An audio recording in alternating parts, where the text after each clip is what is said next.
अस्सलाम वालेकुम। मैं हूं आपका मेज़बान साबिर शाकिर। वफाकी दारुल-हुकूमत इस्लामाबाद से कुछ ताज़ा तरीन इत्तलाआत और अहम खबरें आपसे शेयर करते हैं। खिड़की तोड़ हफ्ता आज इख्तिताम पजीर हो जाएगा। आज हफ्ते का आखिरी दिन है और आखिरी दिन भी बहुत बड़ी खबर आने की तवक्को है और वो है बल्ले का निशान। पाकिस्तान तहरीक इंसाफ को बल्ले का निशान मिलना है या नहीं मिलना। मुझे काफ़ी उम्मीद है, काफ़ी चांसेस हैं कि बल्ले का निशान पाकिस्तान तहरीक इंसाफ को मिल जाएगा।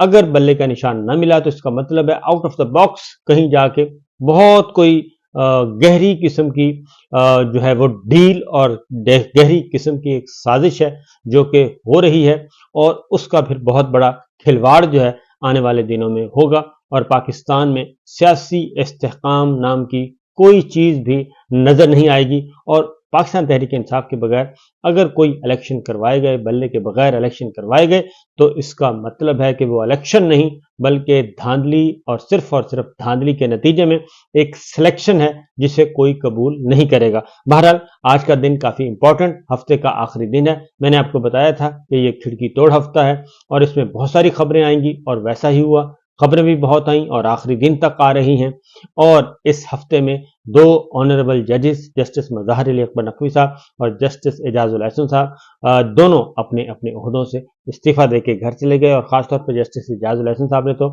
इसी साल अक्टूबर में चीफ जस्टिस ऑफ पाकिस्तान बनना था।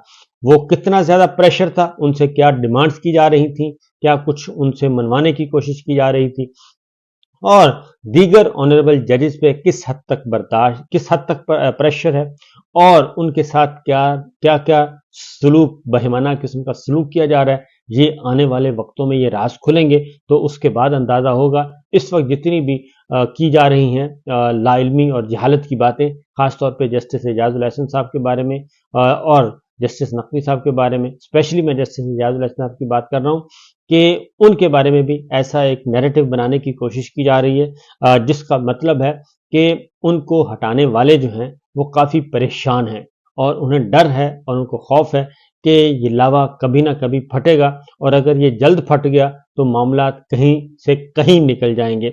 इसलिए इसको मामूली ना समझें कि जस्टिस एजाजुल एहसन साहब के इस्तीफे को मामूली ना समझें। मैं जस्टिस नकवी साहब के इस्तीफे को भी मामूली नहीं समझता क्योंकि उनका भी और जस्टिस एजाजुल एहसन साहब का एक साथ इनके खिलाफ इंतकामी कार्रवाइयों का सिलसिला एक साथ शुरू हुआ था और वो उसी दिन शुरू हो गया था जिस दिन जस्टिस एजाजुल एहसन साहब और जस्टिस नकवी साहब ने पंजाब और खैबर पख्तूनख्वा की असम्बलियां तोड़ने के बाद 90 दिन के अंदर अंदर इलेक्शन करवाने की बात शुरू की थी। उसी शाम ही इन पर माफियाज जो हैं वो पल पड़े थे और लिहाजा इंतज़ार कीजिए क्योंकि जस्टिस एजाजुल एहसन साहब जो हैं ज़रूर इन ऑनरेबल जजेस के बारे में बात करनी चाहिए क्योंकि प्रोपेगेंडा बहुत ज़्यादा किया जा रहा है, प्रोपेगेट किया जा रहा है और क्योंकि वो अभी बोल नहीं सकते और जब वो बोलेंगे तो मेरा ख्याल है कि काफ़ी लोग जो हैं वो भूल जाएंगे कि वो फिर कितना अच्छा बोलते हैं। तो लिहाजा इंतज़ार कीजिए और अभी कुछ और भी जुडिशरी के अंदर अभी और भी बहुत कुछ चल रहा है और सिर्फ सुप्रीम कोर्ट में नहीं चल रहा, हाई कोर्ट्स में भी चल रहा है, उसका इंतज़ार कीजिए। लेकिन हमें कोशिश करनी चाहिए, दुआ भी करनी चाहिए कि अल्लाह ताला पाकिस्तान में कुछ स्टेबिलिटी लेके आए और चीज़ों को बेहतर करे। बहरहाल जी आज का दिन आज एक तो बल्ले के निशान के बारे में फैसला होना है, सुप्रीम कोर्ट ऑफ पाकिस्तान से फैसला आएगा और उसका इंतज़ार किया जा रहा है और उसके बाद ही एक और बात बता दूं कि पाकिस्तान तहरीक इंसाफ को अगर बल्ले का निशान नहीं मिलता तो मुतबादल इंतजामात किए हुए हैं और वो बहुत अच्छे इंतजामात हैं। मुतबादल जो इंतजामात हैं वो बहुत अच्छे इंतजामात किए गए हैं और वो इतने पक्के इंतजामात हैं कि फिर कुछ भी नहीं हो सकेगा। हर चीज़ plan A, plan B, plan C, हर तरह के प्लान तैयार हैं। तो पाकिस्तान तहरीक इंसाफ इस दफ़ा बहुत ज़्यादा बेहतर खेल रही है क्योंकि उसे खुद खेलना पड़ रहा है। माजी में जो उस पे इल्ज़ामात थे और उस पे छाप लगी हुई थी वो इमरान खान साहब ने वो छाप कम से कम ख़त्म कर दी है। अब वो अपने बलबूते पर लड़ रहे हैं और बहुत अच्छा लड़ रहे हैं। बहरहाल जी आगे बढ़ते हैं। सूरत हाल ये है कि कौमी असम्बली के हलकों के लिए पाकिस्तान तहरीक इंसाफ ने अनाउंस कर दिया, चारों सूबाई असम्बलियों के उम्मीदवारों का भी ऐलान कर दिया, तमाम को टिकट्स दे दिए। कुछ सीटें पेंडिंग पड़ी हैं कौमी असम्बली में भी, पंजाब असम्बली में भी, खैबर पख्तूनख्वा में भी, बलूचिस्तान में भी और सिंध में भी कुछ हल्के खाली छोड़े हुए हैं लेकिन उनका इंतजार किया जा रहा है, आज के फैसले का इंतजार है। और कुछ ट्रिब्यूनल से और ख़ासतौर पर ट्रिब्यूनल के खिलाफ जो अपीलें हुई हाई कोर्ट्स में मौजूद हैं, इस्लामाबाद हाई कोर्ट में मौजूद है और इस तरीके से लाहौर है, खैबर पख्तूनख्वा में है, वहाँ से कुछ मुकदमात की समाअत होनी है इलेक्शन अपीलों की। उसमें चौधरी परवेज़ इलाही साहब भी हैं, शाह महमूद कुरैशी साहब भी हैं, हाफिज अम्मार यासिर हैं और बाकी लोग हैं। काफ़ी लेकिन बहुत कम है, ये 3-4 फैमिलीज़ हैं जिनको टारगेट किया हुआ है, इमरान खान साहब को, शाह महमूद कुरैशी साहब को, चौधरी परवेज़ इलाही साहब को और उनके साथ जुड़े हुए हाफिज अम्मार यासिर, इन लोगों को उन्होंने जोड़ा हुआ है और उनको अभी तक नहीं रिलीफ मिल सका, तो इसलिए वो टारगेट पे हैं। बहरहाल अब ऐलान हो चुका है, चूंकि कौमी असम्बली के उम्मीदवार भी मैदान में उतर चुके हैं, सूबाई असम्बलियों के भी मैदान में आ चुके हैं। पिछले व्लॉग में मैंने सारी डिटेल बता दी है, उसको ज़रूर सुन लीजिएगा तो आपको अंदाज़ा हो जाएगा कि क्या चल रहा है। लेकिन इसके साथ साथ जी मुतबादल क्या चल रहा है, मुतबादल में भी जो खबरें हैं वो बड़ी दिलचस्प किस्म की खबरें हैं, क्योंकि जो टिकट्स दिए गए हैं शेख रशीद साहब के मुकाबले में जो टिकट्स हैं वो दे दिए गए हैं, दोनों हलकों में दे दिए गए। शेख रशीद साहब का हलका खाली नहीं छोड़ा पाकिस्तान तहरीक इंसाफ ने और दोनों हलकों में उन्होंने अपने अपने उम्मीदवार उतार दिए हैं। शहर रियाज को उतारा है जी एक हलके में और दूसरे हलके में उतारा है सीमाबिया ताहिर को, तो लिहाजा दोनों हलकों में। लेकिन शेख रशीद साहब ने और ऐलान किया है और उनके भतीजे शेख राशिद ने ऐलान किया है कि वो हर सूरत में कलम दुआत पे इलेक्शन लड़ेंगे और उन्होंने कहा है कि जी हमने वफादारी निभाई और इसलिए शहरयार रियाज हैं जी, जो मैंने शहरयार बताया, शहरयार रियाज हैं और 56 से और 57 से सीमाबिया ताहिर, तो लिहाजा वो कहते हैं कि जब हम हर सूरत में इलेक्शन लड़ेंगे, कलम दुआत से लड़ेंगे। तो देखते हैं कि इमरान खान साहब तक ये बात पहुंचती है या नहीं पहुंचती। इसी तरीके से एक सबसे बड़ा एतराज़ जो है मुख्तलिफ हलकों से किया जा रहा है। एक रावलपिंडी डिवीजन में ही एक उम्मीदवार है जिन्होंने नून लीग का इंटरव्यू दिया था, लेकिन टिकट वो ले गए पाकिस्तान तहरीक इंसाफ का। इसी तरीके से बहावल नगर से खासतौर पे जो सोशल मीडिया पे आप देख रहे हैं, इम्तियाज आलम गिलानी साहब मशहूर व मारूफ जर्नलिस्ट हैं, लेकिन सारी उम्र उनका पीपल्स पार्टी से ताल्लुक रहा और अभी भी पीपल्स पार्टी से ताल्लुक है। उनके भाई थे मुमताज़ आलम गिलानी साहब, वो भी पाकिस्तान पीपल्स पार्टी के MNA भी रहे और मिनिस्टर भी रहे, ह्यूमन राइट्स के इंसानी हकूक़ के वजीर थे, हमारे बहुत अच्छे बुजुर्ग थे। तो दोनों ही हमारे बुजुर्ग हैं जी, इम्तियाज़ गिलानी साहब भी और जनाब इम्तियाज़ आलम भी और मुमताज़ गिलानी साहब वफात पा गए।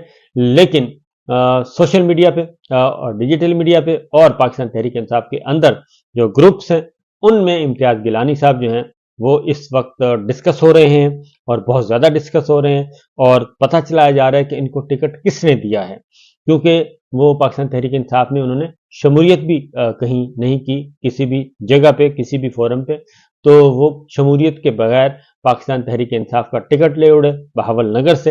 तो वो बहस चल रही है, तो देखते हैं कि वो अपना टिकट बचा पाते हैं या फिर नहीं, क्योंकि इमरान खान साहब जेल में हैं और उन तक बात कैसे पहुंचेगी, कब पहुंचेगी, अभी कुछ नहीं कह सकते। तो ये है सिचुएशन चल रही है।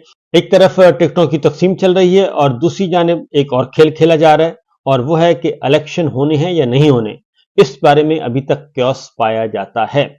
और उसमें कल करारदाद, एक और करारदाद आ गई और सेनेट में पेश भी कर दी गई करारदाद, और उस करारदाद में भी सेनेट के इंतखाबात 3 माह के लिए उन्हें कहा गया कि मुलतवी कर दिए जाएं, 3 माह के लिए उसमें मुद्दत दे दी गई है।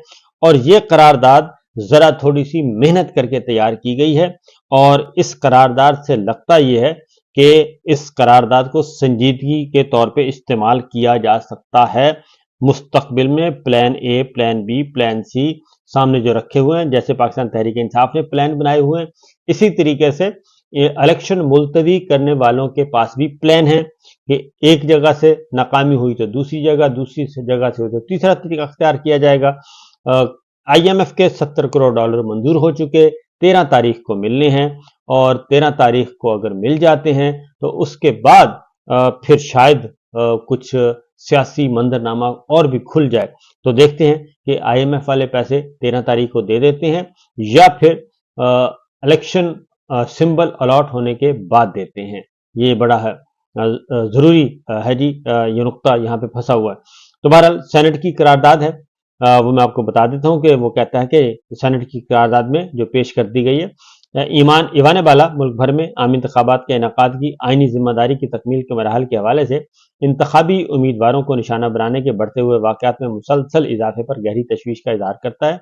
मुल्क भर में दहशत गर्दी और तशद्दुद के बढ़ते हुए वाक़यात, जिनमें बशमूल शुमाली वज़ीरिस्तान, बाजोड़, सवाबी और तुर्बत में मुसल्लह अफ़वाज के मुसल्लह हमले जिसके नतीजे में कौमी और सूबाई असम्बली के हलकों से इंतखाब लड़ने वाले एक बुजुर्ग कौम परस्त सियासतदान शदीद जख्मी हुए और एक उम्मीदवार जहां भाग हुए। इन वाक़यात की वजह से मुल्क भर में खौफ और अदम तहफ़्फ़ुज़ का माहौल पैदा हो गया है। उम्मीदवारों की रिहाइशगाहों और इंतखाबी मुहिम के दफातर में धमकियों वाले पम्फलेट्स की तकसीम की मौजूदा सिक्योरिटी चैलेंजों में एक और परेशान कुन हद तक इजाफा संगीन बनता जा रहा है। ईवान बाला तस्लीम करता है कि आम इंतखाबात का इनेकाद एक आइनी जिम्मेदारी है। आइन यकसा तौर पर इंतखाबात के आज़ादाना, मुनसिफाना होने और तमाम शराकतदारों की हिफाजत और बिला रुकावट शराकत को यकीनी बनाने पर जोर देता है। आइन जहाँ आज़ादाना इंतखाबात के इनेकाद को यकीनी बनाने पर जोर देता है, वहाँ अवाम के जान माल के तहफ़्फ़ुज़ के बुनियादी हक को भी यकीनी बनाता है। आइन का आर्टिकल 9 इस अमर की अहमियत को उजागर करता है कि ये बुनियादी हक है जो हर हाल में रियासत ने फराहम करना है और अवाम की जान माल की हिफाजत और रियासत की बुनियादी जिम्मेदारी करार दिया गया है। लिहाजा ईवान बाला इलेक्शन ऑफ पाकिस्तान और सुप्रीम कोर्ट ऑफ पाकिस्तान पर जोर देता है कि वो इंतखाबात के पुरअमन इनेकाद और हमदर्दाना गौर करें और दरपेश सिक्योरिटी चैलेंजेस के पेश नज़र इंतखाबात को 3 माह के लिए मुलतवी कर दिया जाए। अल्तवा की मुद्दत के दौरान ईवान बाला हुकूमत से मुतालबा करता है कि वो फ़ाल तौर पर ऐसे हालात पैदा करे जो तमाम सियासी जमातों और उम्मीदवारों के लिए बराबरी के मैदान को यकीनी बनाए। इसी सिलसिले में सलामती के खदशात को दूर करना, शमूलियत की फ़िज़ा को फ़रोग़ देना और धमकियों से आज़ादी की ज़मानत देना वगैरह शामिल है। ये सेनेटर हिदायतुल्लाह साहब ने ये करारदाद पेश की और इसके बारे में अब फैसला होना बाकी है कि इस करारदाद के नतीजे में आम इंतखाबात मुलतवी किए जा सकते हैं या नहीं। आइनी और कानूनी पोजीशन ये है कि इस तरह की करारदाद बस एक करारदाद होती है, एक राय होती है। इसकी कोई आइनी और कानूनी हैसियत नहीं होती। इसकी कोई तस्लीम करने की शर्त नहीं होती कि हर सूरत में इसको तस्लीम किया जाए। ये एक तजवीज़ है, एक राय है, सेनेटर ने दे दी है और इससे ज़्यादा इसकी कोई हैसियत नहीं है कि उन्होंने ख़त लिख के दे दिया है कि जनाब ये हमारी राय है। तो ना ही सुप्रीम कोर्ट इसको मानने की पाबंद है, ना ही कोई और इदारा इसको मानने का पाबंद है कानूनन और आइनी तौर पे। अखलाकी तौर पे इसको देखा जा सकता है, लेकिन देखते हैं कि आगे सिचुएशन क्या बनती है। लेकिन बहरहाल हालात मैच जो है वो टाइट चल रहा है और बल्ले का निशान होना है नहीं होना और पाकिस्तान तहरीक इंसाफ को इक़्तिदार में आने देना है या नहीं आने देना, इस बारे में किसी वक्त भी कुछ भी फैसला हो सकता है। देखते हैं क्या होता है। अभी तक तो हर्डल्स ही हर्डल्स हैं, लेकिन मुझे नहीं लगता कि ये हर्डल्स इसी तंदही के साथ और इसी शद्दोमत के साथ बरकरार रह सकेंगी। इजाज़त दीजिए, अल्लाह हाफ़िज़।